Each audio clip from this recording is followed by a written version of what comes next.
एक राजा की थी दो कन्या, नाम मैया का लेती थी। तारा थे रुक्मण दो बहनों की मैं कथा सुनाने लगा। सबसे पहले मां जगदम्बे अग्गे शीश झुकाने लगा। एक थी तारा एक थी रुक्मण।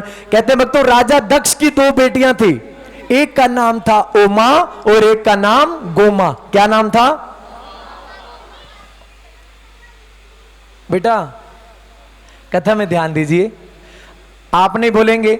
राजा दक्ष की दो बेटियां थी, क्या नाम था? नहीं आप नहीं बोलेंगे। हाँ राधा रुक्मण नहीं, ओमा और गोमा। इसलिए कह रहा हूं कि कथा में ध्यान दो, आप प्रश्नों का सही उत्तर दोगे तो दरबार से खजाना दिया जाएगा। राजा दक्ष की दो बेटियां थी, एक का नाम था ओमा और एक का नाम गोमा।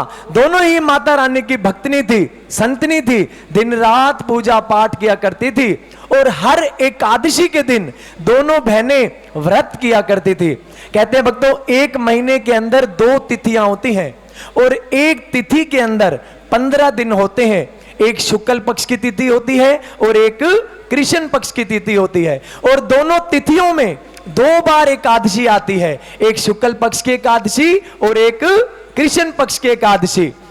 एकादशी आई, दोनों बहनों ने व्रत किया और बड़ी बहन ने छोटी बहन को बाजार से कुछ फलाहार लेने के लिए भेज दिया।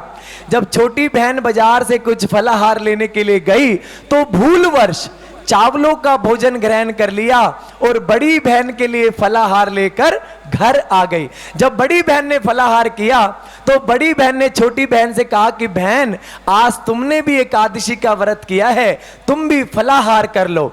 तब छोटी बहन ने बड़ी बहन को बाजार वाली सारी बात बताई और यह बात सुनते ही बड़ी बहन को क्रोध आ गया, गुस्सा आ गया। जा नीच पापनी, तूने नीचों वाला काम किया है, तूने एकादशी के व्रत को खंडित किया है। एकादशी के दिन चावल खाए हैं, एकादशी के दिन चावल खाना कीड़े खाने के समान होता है। जा मैं तेरे को शराप देती हूं, तुम अगले जन्म में छिपकली की योनि को जाओगी और कीड़े खाकर ही अपना जीवन निर्वाह करोगी। अब बड़ी बहन के मुख से निकले शब्दों को छोटी बहन ने अपनाया और पश्चाताप का उपाय पूछा। तब बड़ी बहन ने छोटी बहन से कहा कि बहन यदि तुम किसी अच्छे कार्य के लिए अपने जीवन का बलिदान दे दोगी तो इस शराप से मुक्ति पालोगी। क्या शराप मिला और मुक्ति का उपाय? अच्छे कार्य के लिए अपने जीवन का बलिदान दे दोगी। तो ये याद रखना है, इसका आगे प्रश्न आएगा। इसलिए भक्तों कहते हैं कि जीवन में कभी भी क्रोध नहीं करना चाहिए, क्योंकि गुस्से में क्या होता है कि इंसान अपना तो बुरा करता है, साथ साथ सामने वाले का भी बुरा करता है। कितने भक्त हैं जिनको गुस्सा आता है? कहते भक्तों इस धरती पर कोई भी ऐसा इंसान नहीं कि जिसको गुस्सा नहीं आता हो। एक छोटी सी कबीली भी हो ना, अगर हम उसको भी छेड़ देंगे तो वो भी काट जाएगी। तो मैं भजन सुना दूं इसके ऊपर या कथा आगे बढ़ाऊं? बाबूजी भजन सुनाऊं, आप साथ देंगे सभी? आइए दोनों हाथों से मीठी मीठी ताली बजाते।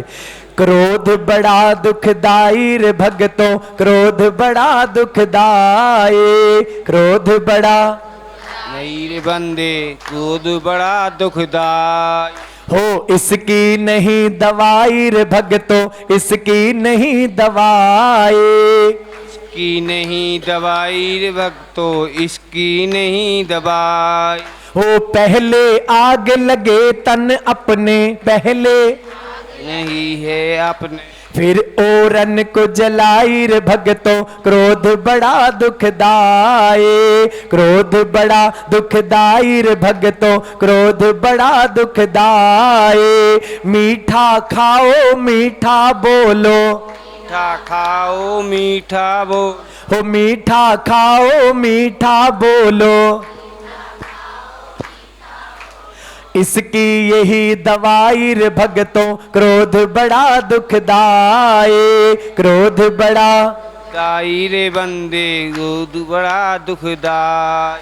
ऐसे कल हमारा जागरण था, मैं यही लाइन बोल रहा था कि मीठा खाओ मीठा बोलो। एक भक्त बैठे थे, कहते भाई जिसको शुगर हो तो उसका भी उपाय है, मीठा सुन लो मीठा बोलो, मीठा सुन लो मीठा बोल, मीठा सुन लो मीठा बोलो, मीठा सुन लो मीठा बोल।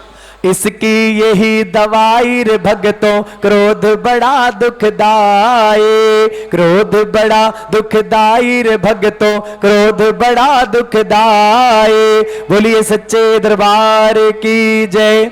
इसलिए जीवन में कभी भी बताइए,